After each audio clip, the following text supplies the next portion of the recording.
Por la presentación y muchísimas gracias a la Fundación de Amigos del Prado por invitarme. La verdad es que es un enorme placer estar en este curso,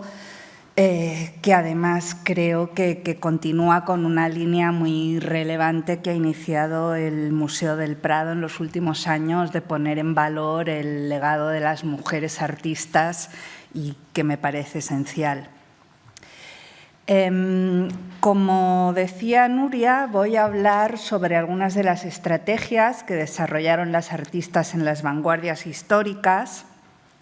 estrategias que evocaba Carmela García, una artista contemporánea, en 2008, en una instalación que realizó en el Musac, en León, que se titulaba Constelación, donde se inspiraba en el Atlas de Barbour para hacer una especie de constelación, una especie de mapa de los espacios, las interconexiones y las experiencias de las mujeres artistas de la ribera izquierda del Sena, en París, en la época de las vanguardias. Carmela García lo que quería con esta obra era contrarrestar lo que ha sido, bueno, y yo creo que sigue siendo el relato dominante de las vanguardias,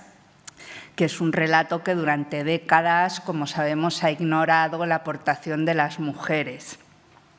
Y no solo ha ignorado la aportación de las mujeres, sino que, como han subrayado ya muchas historiadoras feministas, la propia noción de vanguardia se ha construido en términos muy patriarcales porque se ha centrado sobre todo en los discursos y en las prácticas colectivas, ligando la idea de vanguardia a la configuración de una identidad de grupo, de tal forma que los manifiestos, las revistas, las tertulias, las exposiciones, en esta concepción de la vanguardia, actúan como espacios de sociabilidad o de camaradería masculina en los que las mujeres, desde luego, tienen difícil cabida, a no ser que sea como compañeras de los hombres, como musas, como esposas, como colaboradoras, que es como suelen aparecer representadas en este relato clásico de la vanguardia. Esto a pesar de que tenemos muchos datos ya comprobados acerca de que había una intensa actividad de artistas en los años 20 y 30, por ejemplo,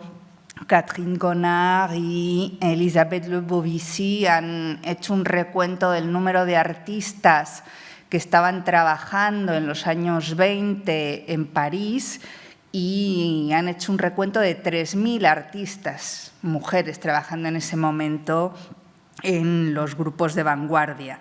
Sin embargo, cuando nos fijamos en las fotos de grupo de estas vanguardias históricas, vemos que una y otra vez aparecen representados casi únicamente artistas o creadores de sexo masculino, como en las fotos de grupo de los dadaístas o de los surrealistas, a pesar de la gran importancia que tuvo la aportación de las mujeres al surrealismo, por ejemplo. En algunos casos, incluso como fue el caso de la Bauhaus, su primer director, Walter Gropius, dio órdenes estrictas de que se elaborara algún tipo de estrategia para reducir el excesivo número, según él, de estudiantes mujeres que se estaban matriculando en la Bauhaus. En los primeros años de la Bauhaus llegó a haber un 50% de estudiantes mujeres y a Gropius le parecía que esto de alguna forma deslegitimaba la institución porque se podía leer como una institución feminizada, es decir, de segundo orden, de segundo rango. En ese sentido, no es extraño que en uno de los retratos icónicos de la Bauhaus, el retrato de grupo que se hicieron los profesores en la segunda sede de la Bauhaus, en Dessau, aparezca una sola mujer, una sola profesora, Gunta Stolz, a la que se había reconducido, por otro lado, al taller de tejeduría. Ella en origen quería dedicarse a la arquitectura y la terminaron reconduciendo al taller de tejeduría, que era el que se consideraba más apropiado para una mujer, ya donde de hecho se intentó orientar a la mayor parte de las mujeres que se matriculaban en la Bauhaus. Hay un libro, yo creo, muy interesante para intentar entender un poco las pautas o los caminos que recorrían los artistas modernos en su trayectoria hacia la consagración, que es este libro de Alan Baunes, que ven en pantalla, La condición del éxito. Baunes en ese libro sostiene que el éxito o la consagración de un artista moderno, de un artista de vanguardia, no es algo puramente casual, aunque puede haber una dimensión de casualidad o de azar, pero según Baunes y otros sociólogos del arte, se pueden de alguna forma reconocer unos paradigmas que explican las razones o los caminos por los cuales un artista termina siendo consagrado, termina llegando al éxito entre el gran público.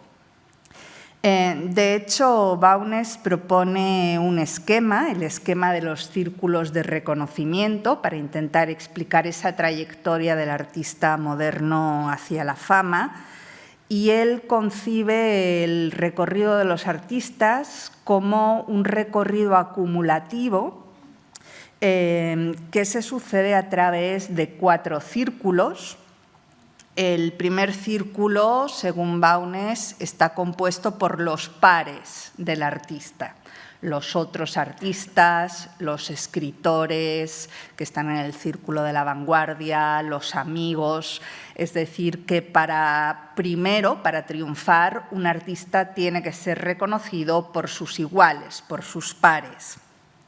Una vez que se produce ese reconocimiento por parte de los pares, el artista tendría que transitar a través de un segundo círculo de reconocimiento, que sería el formado por los especialistas, los críticos, los comisarios, los directores de museos.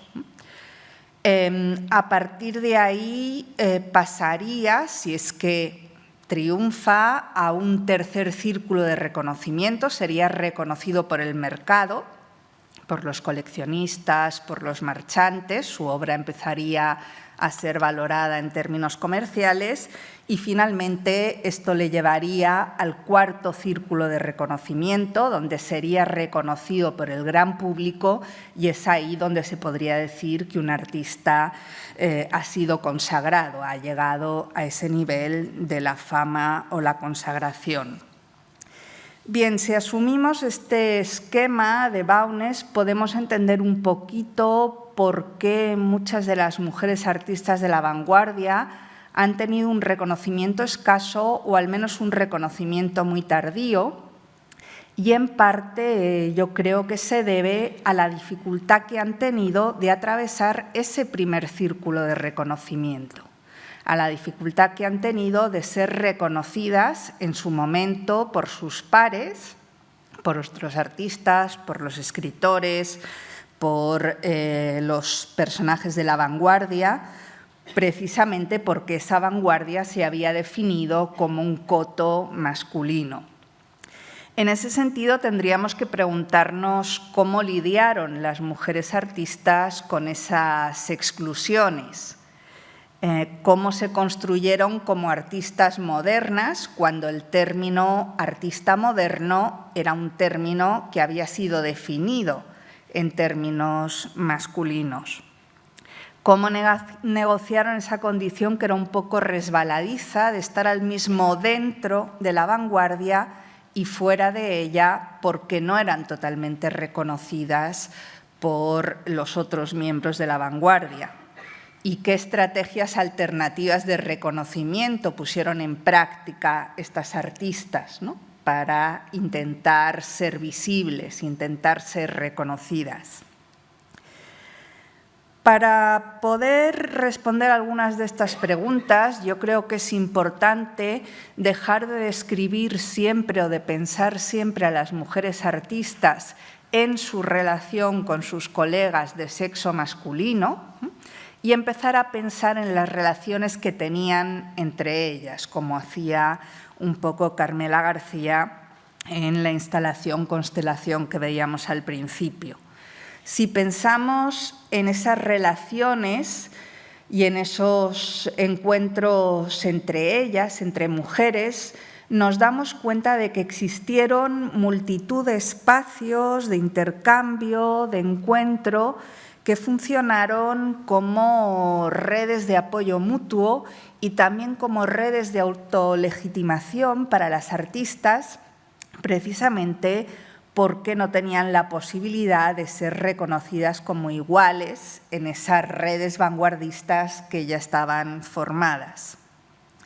De hecho, desde la segunda mitad del XIX, las mujeres artistas ya habían ido desarrollando este tipo de espacios y de redes para intentar, en particular, sortear las trabas que se les ponían para acceder a la formación artística. Hay que recordar que hasta finales del siglo XIX e incluso principios del XX, en la mayor parte de las academias y escuelas de bellas artes oficiales en Europa, en Occidente en general,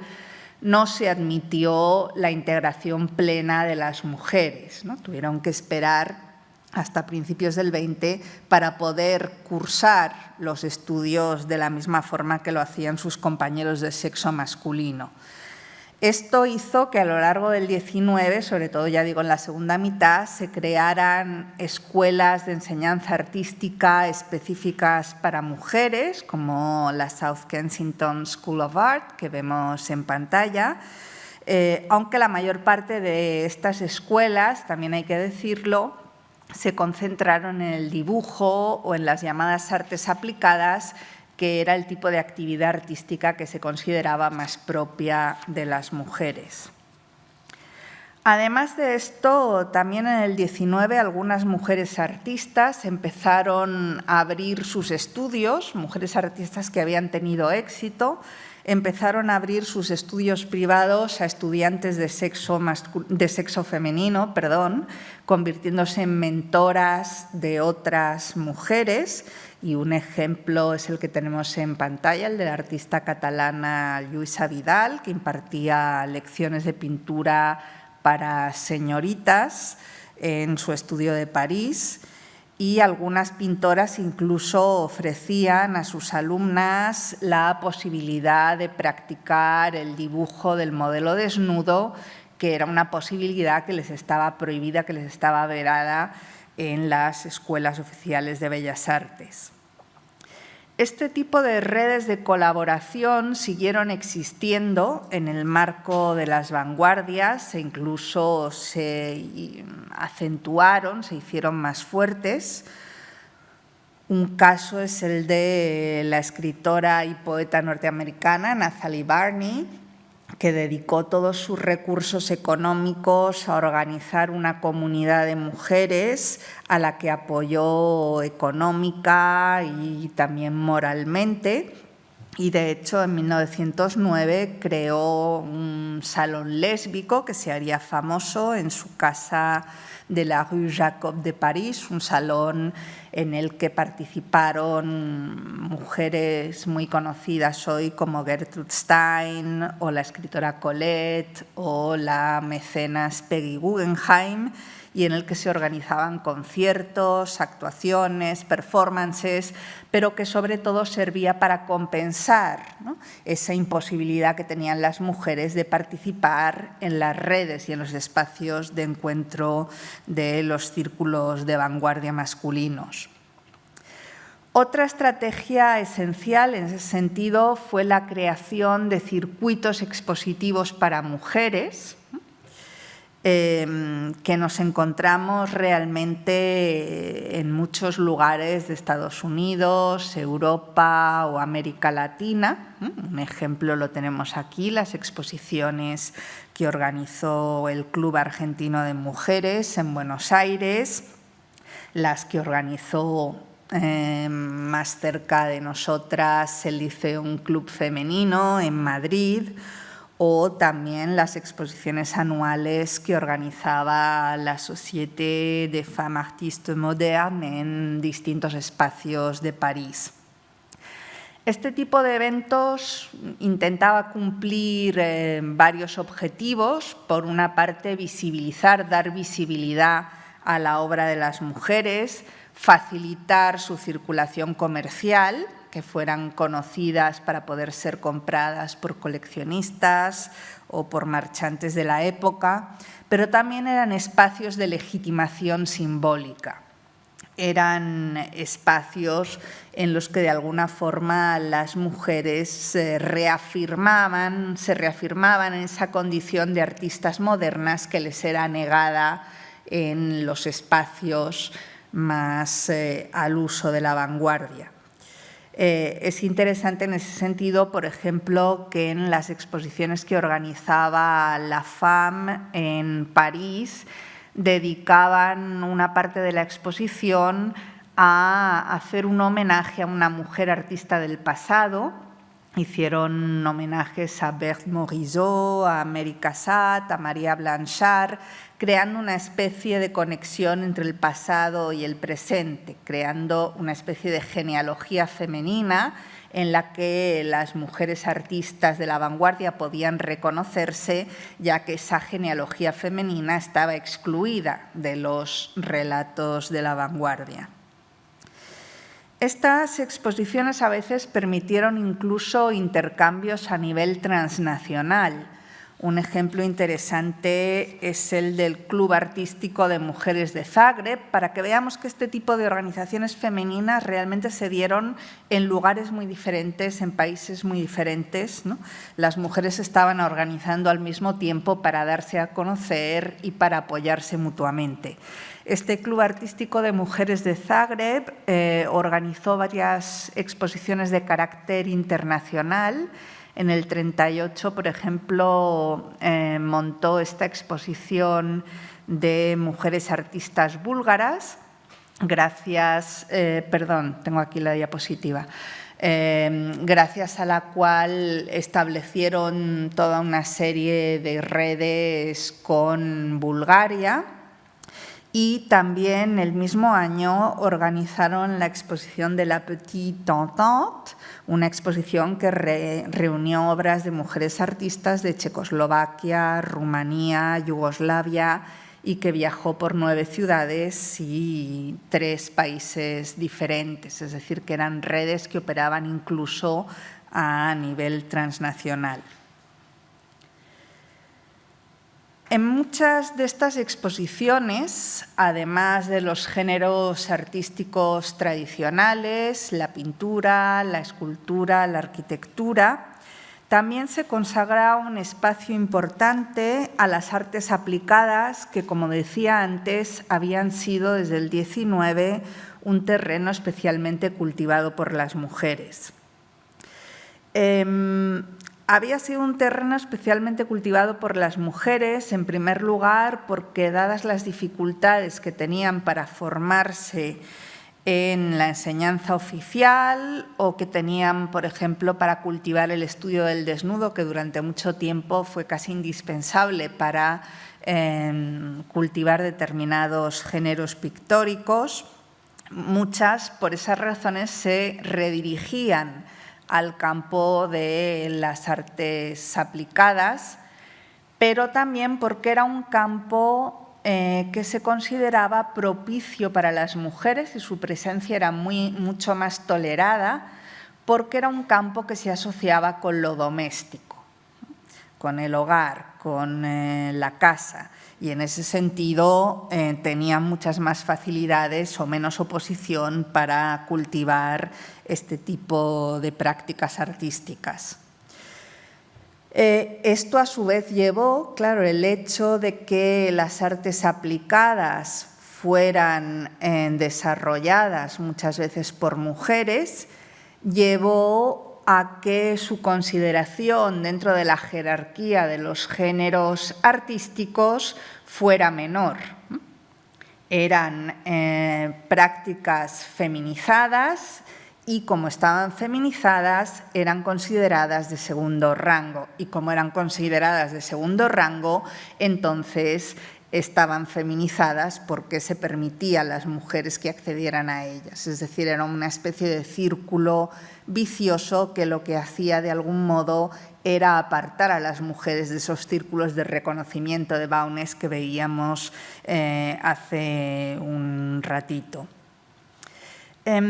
Algunas artistas de la vanguardia optaron por rechazar de plano las artes aplicadas, esos géneros que se consideraban reservados o no reservados, pero al menos tradicionalmente femeninos,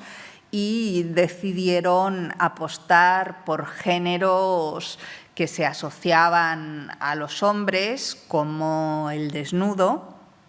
Sin embargo, hubo otras artistas que, más que descartar de plano las artes aplicadas, lo que intentaron fue resignificarlas, reformularlas, ¿no? Darles un giro vanguardista,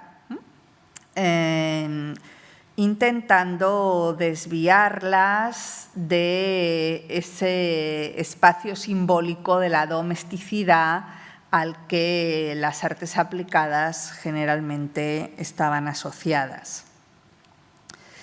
En ese sentido, nos encontramos con muchas mujeres artistas que en ese momento cultivan lo que podríamos llamar que es una estetización de la vida cotidiana, ¿no? Diseño de interiores, diseño de trajes, ilustración gráfica, diseño industrial, etc. Porque además estas artes, a pesar de la mala prensa que a veces tenían en determinados círculos académicos, eran artes que respondían de forma muy fidedigna al ideal vanguardista del sincretismo creador, de intentar fundir todas las disciplinas artísticas, y respondían sobre todo al ideal vanguardista de fusión entre el arte y la vida, porque eran artes que estaban conectadas a los propios espacios de la vida, a los propios espacios de la vida cotidiana. Un ejemplo de esta reformulación vanguardista de las artes aplicadas es la que lleva a cabo la artista de origen ruso Sonia Delaunay, que, como es bien sabido, fue la creadora junto a su marido Robert Delaunay de un movimiento conocido con el nombre de simultaneísmo, pero mientras que Robert aplicó las doctrinas del simultaneísmo al ámbito más tradicional de la pintura, Sonia decidió intentar aplicarlas a un campo mucho más interdisciplinar que abarcó tanto el diseño de textiles como el teatro, la poesía, el cine, el diseño de interiores, la ilustración comercial y la moda. En la moda, en el diseño de trajes, se encontró un terreno especialmente propicio, Sonia Delaunay, especialmente propicio para el tipo de experimentación vanguardista que a ella le interesaba, como se ve, por ejemplo, en este género que inventó de los vestidos poema. Los vestidos poema que empieza a diseñar en 1922, y que eran vestidos que estaban surcados de palabras extraídas de poemas de escritores de la vanguardia. Por tanto, era una prenda que se ponía, que una persona podía ponerse, pero también era una prenda para leer, para ser leída. Sonia Delaunay diseñó unos 15 vestidos poema inspirados en versos de Tristan Tzara, de Louis Aragon, de Philippe Soupeau, de Vicente Huidobro, es decir, de muchos de los que hoy son los poetas conocidos de la vanguardia experimental. Y eran vestidos que suponían una enorme innovación en el sentido de que respondían a ese espíritu sincretista interdisciplinar, porque fundían en una misma obra distintas artes, la poesía y el diseño textil, pero también porque desactivaban esas jerarquías que estaban operando todavía en el ámbito académico. Ninguna de esas artes era superior a la otra, sino que se fundían en una misma obra, y además eran obras que evidentemente, como decía antes, respondían de forma absoluta a ese principio de unión entre el arte y la vida, porque lo que hacían era corporeizar la obra de vanguardia, ¿no? La obra se hacía cuerpo, ¿no? Existía sobre el cuerpo y a través del cuerpo. Si el diseño de moda le interesaba a Delaunay, era también porque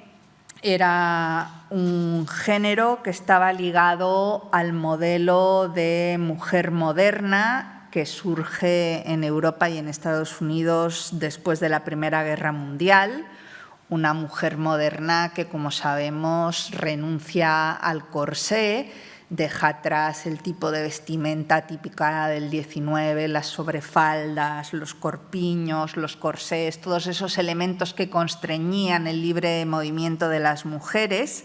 Y, de hecho, los trajes de Delaunay estaban pensados para adaptarse a lo que ella pensaba que eran las necesidades reales de las mujeres: trabajar, bailar, hacer deporte, conducir, bañarse, etc. Estas creaciones evidentemente están muy ligadas a un contexto concreto, que es el contexto del surgimiento de la primera ola del movimiento feminista, del sufragismo, y están muy relacionados con las reivindicaciones que en ese momento estaban haciendo muchas mujeres, sobre todo en Estados Unidos y en Gran Bretaña, reivindicando el acceso al derecho al voto para las mujeres. En ese sentido podemos ver este tipo de diseño de ropa como una celebración también de la libertad femenina.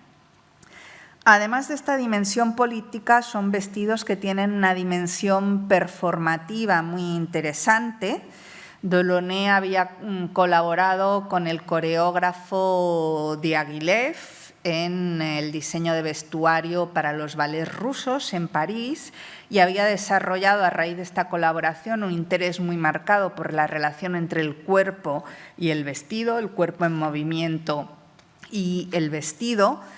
Y vemos cómo esta relación aparece en su propia práctica performativa, porque empieza a cultivar la costumbre de llevar sus propios vestidos simultáneos como una especie de performance, que queda registrada en numerosas fotografías de la época, donde vemos a Delaunay vistiendo sus propias creaciones, parasoles, chaquetas, sombreros, vestidos, todos ellos decorados con sus diseños habituales, una decoración vegetal a base de flores, de ramas, de discos de colores. Y, de hecho, incluso, según muestran algunas de las fotografías, convirtió su propio apartamento, el apartamento que compartía con Robert Delaunay, en una especie de escaparate, en el primer escaparate de sus creaciones, donde también todos los elementos del mobiliario, los cojines, las cortinas, las alfombras, las pantallas de las lámparas e incluso su propio cuerpo se integraban en una única creación en la que se fundían el arte y la vida, siguiendo ese espíritu vanguardista. Parece claro que este tipo de proto-performance que hacía Delaunay vistiendo sus propios modelos no era solo un acto de afirmación vanguardista, sino que también era una vía de autopromoción, era una forma de dar a conocer lo que hoy llamaríamos su marca. De hecho, Delaunay fue una empresaria de éxito, consiguió abrir varias boutiques, una de ellas incluso durante un tiempo aquí en Madrid, colaboró con grandes almacenes diseñando telas, en fin, desarrolló una carrera exitosa como artista comercial y en ese sentido el vestir sus propias creaciones era parte de una estrategia de promoción tanto más necesaria cuanto que Delaunay reunía dos características que hacían que su obra fuera más difícil de vender o de ser reconocida por parte de los coleccionistas y marchantes de la época, que era, primero, que era una mujer y luego que era una extranjera. Porque, aunque muchas veces también dentro del relato épico de la vanguardia se nos ha vendido esa idea, esa visión idealizada de París como una ciudad de acogida que recibió con los brazos abiertos a todos los artistas de la vanguardia que querían integrarse en lo que en aquel momento era la capital internacional del arte, en realidad muchos de los discursos de los críticos y de las instituciones francesas de la época estuvieron atravesados por una fuerte pulsión nacionalista, ¿no?, que veía a los artistas extranjeros como invasores o al menos que los veía con una cierta sospecha. En ese contexto, las artistas que venían de otros países, especialmente si venían de países considerados más periféricos, se enfrentaban al doble reto que les suponía ser mujeres, pero también ser extranjeras. Un caso interesante es el de la artista brasileña Tarsila do Amaral, que llega a París en el año 21, que se inscribe en la famosa Academia Julian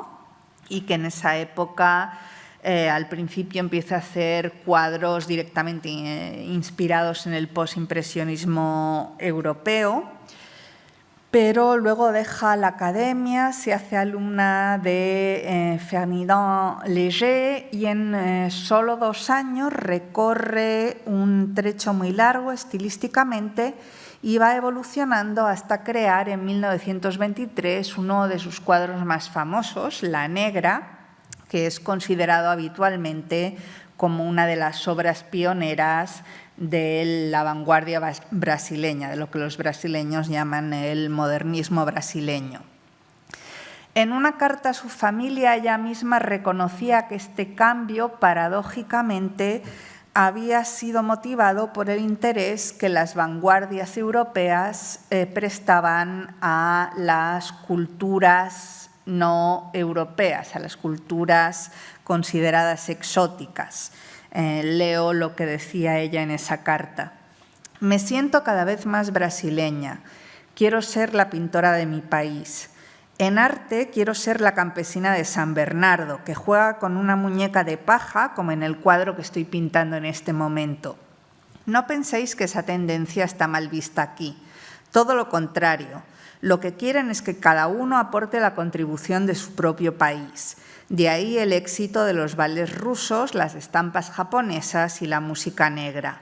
París está harto del arte parisino. Vemos que nos encontramos entonces con una paradoja que es bastante interesante, sobre la que habría que reflexionar, en la medida en que la voluntad por parte de Tarsila de crear un arte nacional, de crear un arte brasileño, estaba impulsada, al menos en parte, por la fascinación que los intelectuales de vanguardia franceses prestaban a las culturas consideradas, entre comillas, primitivas o exóticas. En cierto sentido, Tarsila estaba mirándose a sí misma a través de los ojos del otro. Al mismo tiempo, por otro lado, Tarsila estaba actuando en una dirección que puede parecer contradictoria, que tenía que ver con la construcción de su propia imagen, con la construcción de su imagen pública, en la que vemos que proyectaba una imagen muy calculada de mujer moderna, como por ejemplo en este autorretrato muy conocido de 1923, donde está vestida, y desde luego no es casual, con un abrigo rojo que estaba firmado por Paul Poiret, que en aquel momento era el modisto de moda más reputado entre las mujeres modernas, entre las mujeres más chic. Es decir, Tarsila está intentando aprovechar ese capital simbólico que le proporciona estar vestida de Poiret para autorretratarse y para acentuar de esa forma su identificación con la modernidad. Esto evidentemente era posible porque Tarsila gozaba de una posición económica muy holgada, ¿no? Como vemos, por tanto, para Tarsila, intentar consagrarse como artista moderna implicaba actuar en una doble dirección que, como decía antes, podría parecer contradictoria, porque al mismo tiempo que producía un lienzo de aliento primitivista que respondía a las expectativas exotizantes que el mercado parisino tenía sobre los artistas extranjeros y en particular los brasileños, se presentaba al exterior con una apariencia de mujer moderna, de mujer europea, con el objetivo de ser aceptada como una más, podríamos decir, en los círculos de la vanguardia. El ejemplo de Tarsila nos muestra también la importancia que tendrá para las mujeres artistas del momento el uso estratégico del autorretrato como herramienta de autoafirmación, como herramienta de autolegitimación. Algunas, como la pintora alemana Else Henske-Dinkun, lo que hará será reescribir de una forma muy interesante el género tradicional del autorretrato de artista trabajando, porque vemos que en este autorretrato de 1928 se representa a sí misma en su taller, pero con su hijo en brazos. Y, de hecho, significativamente, creo, esta obra fue expuesta junto a otro lienzo en la exposición de mujeres artistas organizada por la Asociación de Mujeres Artistas de Berlín en 1929, y en ese sentido podemos pensar que funcionaba como una especie de manifiesto. Henske-Dinkun no era la primera artista que se autorretrataba como madre. Tenemos ejemplos como el autorretrato de Elisabeth Vigée-Lebrun en el siglo XVIII, o un modelo más transgresor, el autorretrato embarazada de Paula Modersohn-Becker, donde se autorretrata desnuda de cintura para arriba y además embarazada. Y la propia Henske-Dinkun realizaría un año después otro autorretrato en el que también se representaba como madre frente a un paisaje de fondo. Lo que distingue al autorretrato de 1928 es que yuxtapone dos escenarios o dos escenas que en la época todavía se consideraban incompatibles: el ser madre y el ser artista. Porque, en efecto, aunque la República de Weimar, en la época en la que el artista pinta este cuadro, pues supuso un avance importante en los derechos de la mujer en Alemania, los hombres, sobre todo en el seno del matrimonio, seguían teniendo una serie de privilegios legales, y en el campo concreto del arte nos encontramos en la época tratadistas como Hans Hildebrandt, que en su libro La mujer como artista, de 1928, seguía presentando el genio y la creatividad como cualidades específicamente masculinas, y seguía asociando a los hombres a la creación y a las mujeres a la procreación, que era un tópico que nos encontramos en toda la tratadística occidental desde la antigüedad. En ese contexto, el autorretrato de 1928 nos transmite un mensaje ambiguo, porque por una parte el hecho de que Hensken Dinkun esté en primer plano con su hijo en brazos puede dar la impresión de que el artista está otorgando primacía a su papel como madre por encima del de artista, pero al mismo tiempo, si nos fijamos en la composición del cuadro, veremos cómo la figura del niño está situada en medio, actuando como una especie de puente entre la figura del artista y la figura del lienzo sobre el caballete que está en la parte posterior de la imagen, ¿no? De alguna forma hablándonos de cómo es posible compatibilizar o unir ambas facetas. Hay otros autorretratos de artista de la época que del mismo modo parecen cuestionar los códigos dominantes con respecto a la feminidad, como el autorretrato con gato de la alemana Lotte Lersenstein, que como otras artistas lesbianas de la época se representa a sí misma con rasgos andróginos, subvirtiendo las identidades de género más establecidas. Y también son llamativos a ese respecto los autorretratos de Florence Henry, que también cultivará una imagen moderna, una imagen andrógina, autorretratos en los que parece jugar con el motivo barroco del cuadro dentro del cuadro, con esa difuminación de los límites entre la ilusión y la realidad, pero que también parece estarnos hablando de la posibilidad de pensar en un autorretrato encarnado, en un autorretrato hecho cuerpo, como ocurría con los vestidos que llevaba Sonia Delaunay. Un artista que cultivó de forma muy calculada varias formas de autorretrato y en particular esa idea del autorretrato encarnado, del autorretrato vivido, fue Maruja Mayo. Maruja Mayo, que estuvo próxima a muchos de los círculos de vanguardia de la España de la época y que a principios de los años 30 en concreto entró en contacto con la llamada Escuela de Vallecas, que como sabrán era una escuela de artistas, de pintores y escultores españoles que tenía la costumbre de reunirse muy cerca de aquí, en la estación de Atocha, para ir a visitar la zona de Vallecas, que en aquel momento era una zona de extrarradio que era casi rural, porque ellos tenían la idea de inspirarse en el paisaje local, en el paisaje de Vallecas, para hacer una vanguardia que fuera propiamente española, como una especie de reacción a esa escuela de París, ¿no? O a ese viaje a París que muchos artistas de la época españoles estaban realizando en el mismo momento. Bajo la influencia de ese descubrimiento del paisaje de Vallecas, Maruja Mayo inicia una serie titulada Cloacas y Campanarios,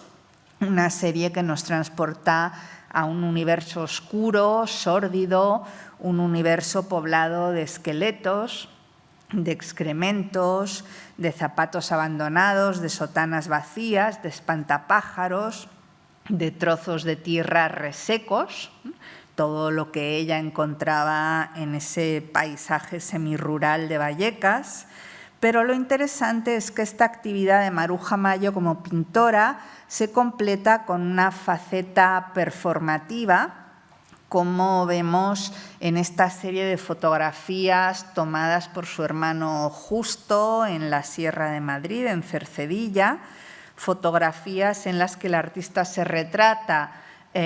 contra el fondo árido de la sierra madrileña y posa en distintos escenarios junto a las vías del tren, rodeada de cardos, de calaveras, de zapatos encontrados, de trapos, es decir, de toda una serie de símbolos que aparecían en sus cuadros de la serie Cloacas y Campanarios. Estas fotografías yo creo que tenían una doble misión. Por una parte, una vez más, eran un acto de autoafirmación y así podemos interpretar, por ejemplo, el hecho de que Maruja Mayo pintase su firma, ¿no?, en el suelo o en los raíles, ¿no?, de alguna forma diciendo esta es mi obra y yo soy Maruja Mayo. Pero además de eso, son fotos que insinúan una simbiosis muy interesante entre la artista y su obra, en el sentido de que, rodeada de matojos, de esqueletos, Mayo parece transformarse en lienzo vivo, parece encarnar, hacer cuerpo las obras pictóricas que estaba realizando en ese mismo momento. Otro ejemplo lo encontramos en esta instantánea de 1937, en la que el artista se fotografía junto a Arquitectura Humana, que es un cuadro que realiza ya en Argentina, porque Maruja Mayo, una vez que estalló la Guerra Civil, emigró a Argentina. Y vemos cómo Mayo en esta fotografía se retrata de cara al espectador, situando su rostro en una línea paralela al rostro de la figura de Arquitectura Humana, que está situada justo detrás, y el gesto serio de Maruja Mayo de alguna forma se hace eco del gesto hierático de la figura de Arquitectura Humana. Y además, si nos fijamos, vemos cómo Maruja Mayo se ha vestido para la ocasión con un mono decorado con una especie de trama geométrica de rayas verticales y horizontales que tiene semejanzas visuales muy evidentes con la red que envuelve a esta figura, a esta diosa oferente de Arquitectura Humana. Esta simbiosis entre vida y obra llegará a su extremo en una serie muy impresionante de fotografías que Maruja Mayo, en las que Maruja Mayo posa en Chile, a veces junto a Pablo Neruda, al que visitó, o a veces sola. La vemos sentada entre las rocas, vestida de algas de cabeza a los pies, rodeada de guijarros, de conchas, de corales, rodeada de toda una serie de objetos que otra vez aparecen en los cuadros que está realizando en la misma época. Es decir, otra vez está esa simbiosis vida-obra en la que Maruja Mayo parece estar representando, encarnando los motivos de sus propios cuadros. Quizá la foto más conocida de esta serie es esta de 1945, donde vemos a Maruja Mayo que se alza majestuosa sobre la arena, con los brazos hacia arriba como si fuera una especie de diosa oferente cubierta de algas, y de hecho es una pose que recuerda directamente a las estatuillas de las diosas de las serpientes que se encontraron en el Palacio de Knossos, en Creta, un tipo de objetos que Maruja Mayo conocía bien, porque de hecho en su archivo hay muchos dibujos de su propia mano de este tipo de estatuillas, y ella misma había realizado en 1935 una serie de dibujos para la Revista de Occidente, donde había representado a una de estas diosas de falda acampanada. Es decir, que otra vez Maruja Mayo está transformándose en motivo vivo, encarnando su obra. Este trabajo de construcción de su propia imagen, que cultivan muchas artistas de la época, y esta va a ser ya la última sección de mi conferencia, Se extiende también, en algunos casos, a sus propios espacios de vida y de trabajo. Es bien conocido cómo a partir del siglo XIX el taller del artista tiene una creciente dimensión pública. Se convierte en una especie de escaparate donde el artista está diciendo toda una serie de cosas acerca de sí mismo y de su práctica artística. Y mientras que los artistas más académicos o más establecidos, como Singer Sargent, por ejemplo, en sus estudios, en sus casas estudios, lo que quieren es transmitir un sentido de opulencia burguesa, ¿no? Opulencia burguesa que nos habla de que se trata de un artista de éxito, que se trata de un artista que pertenece a círculos sociales refinados. Por el contrario, los artistas más bohemios transmiten un mensaje muy distinto a través de sus estudios, ¿no? Transmiten un mensaje de pobreza, de desprendimiento de los bienes materiales, pero también convierten el estudio en un lugar donde exponen muchos de los motivos que inspiran su propio arte, como vemos aquí en el estudio de Braque, donde vemos cómo aparecen máscaras africanas, violines, muchos de los objetos que él está introduciendo en sus cuadros cubistas del momento. Es decir, que estas fotos de las casas taller de los artistas actúan como una prolongación muchas veces de los manifiestos artísticos. En el caso de las mujeres artistas, la casa estudio, la casa taller, tiene una capa de significado adicional porque tenemos que pensar que la difusión de la ideología burguesa había supuesto una identificación entre la mujer y el hogar como su lugar natural. El lugar natural de la mujer burguesa, de la mujer respetable, era la casa. Y en ese sentido, resignificar la casa, resignificar el espacio doméstico que había sido emblemático de la posición subalterna de las mujeres y convertirlo no solo en un espacio de creación, sino también en un proyecto artístico vital, era otra estrategia para afirmar ese nuevo papel del artista como mujer moderna. De hecho, fueron muchas las creadoras que desde principios del siglo XX convirtieron sus casas estudio en una prolongación de su obra y de su propia vida. Los amigos, por ejemplo, de Romain Brooks contaban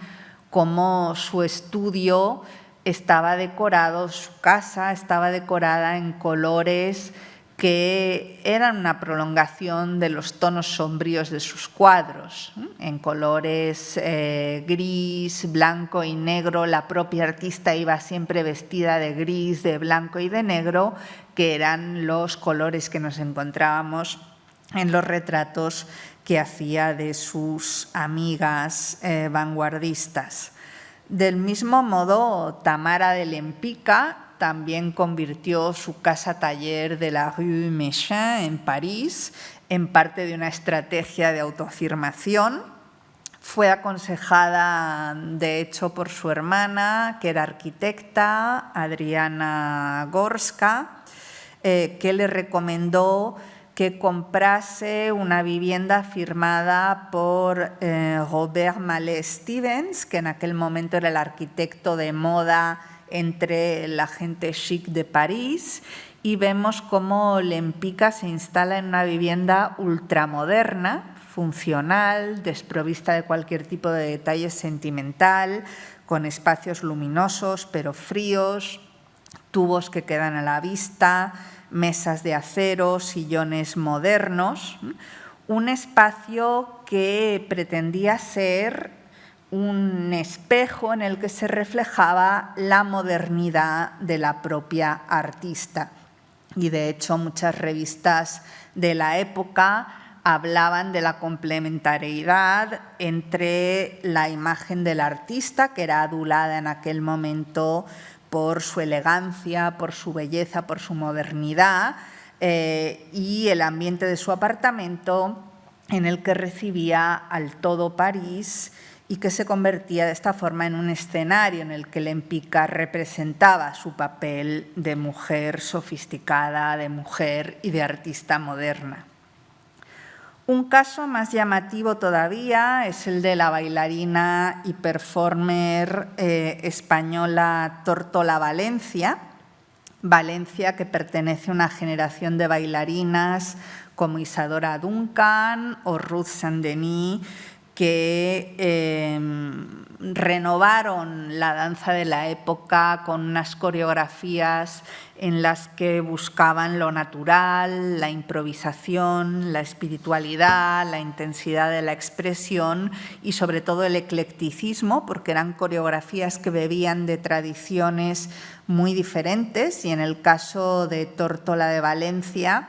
su danza incorporaba elementos grecorromanos, elementos supuestamente españoles, orientales e incluso a raíz de los muchos viajes que hizo por América Latina, también elementos inspirados en el pasado precolombino.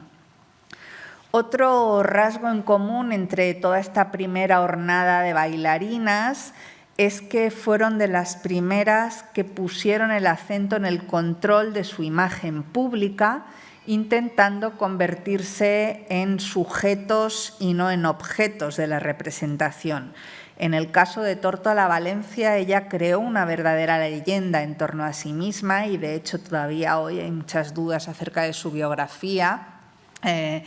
que ella narraba de formas muy diferentes y con detalles muy distintos según con quien estuviera hablando y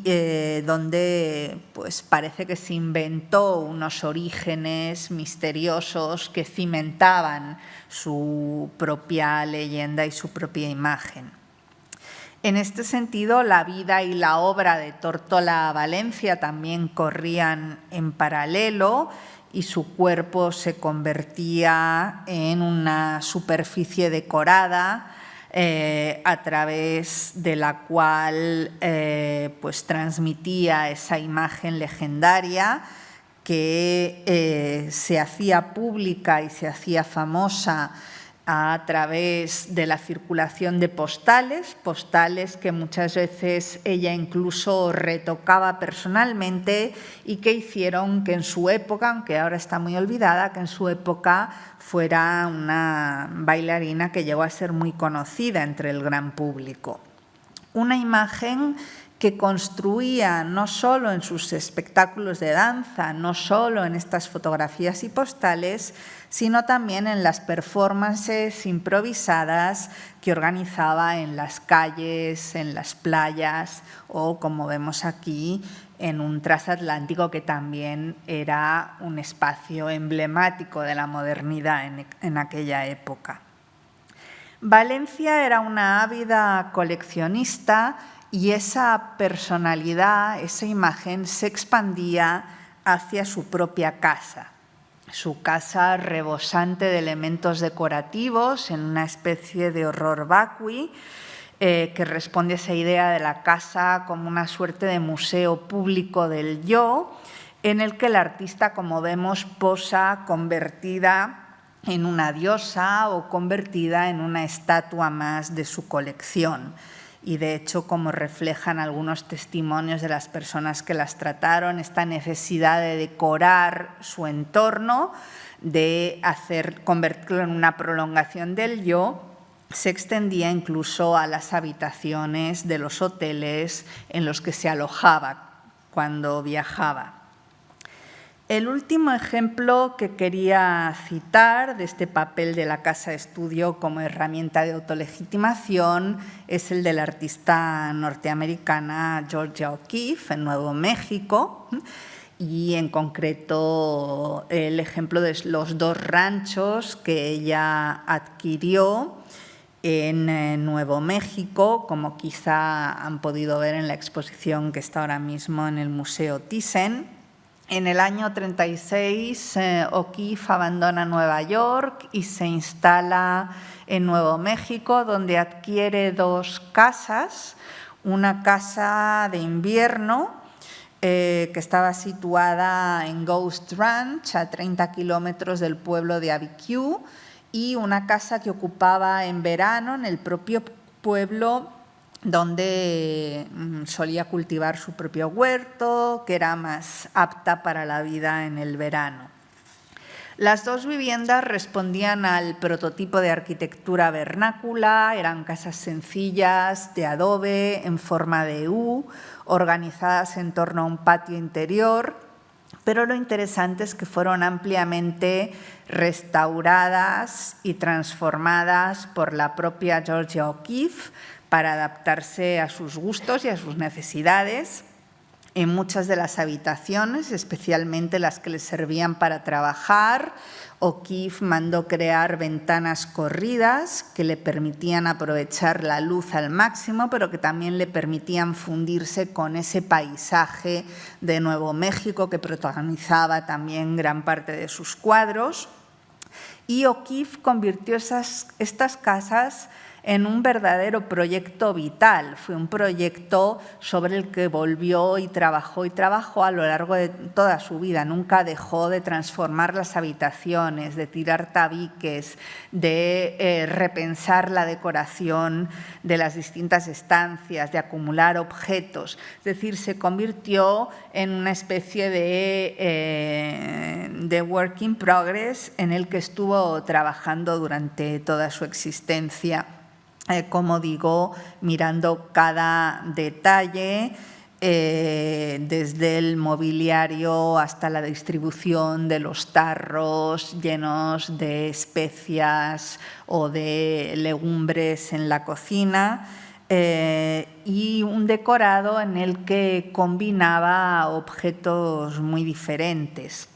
El mobiliario firmado por arquitectos de vanguardia convivía con alfombras locales de estilo navajo. Los cuadros de O'Keeffe se mezclaban con su colección de rocas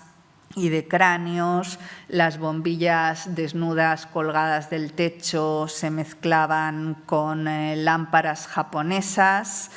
y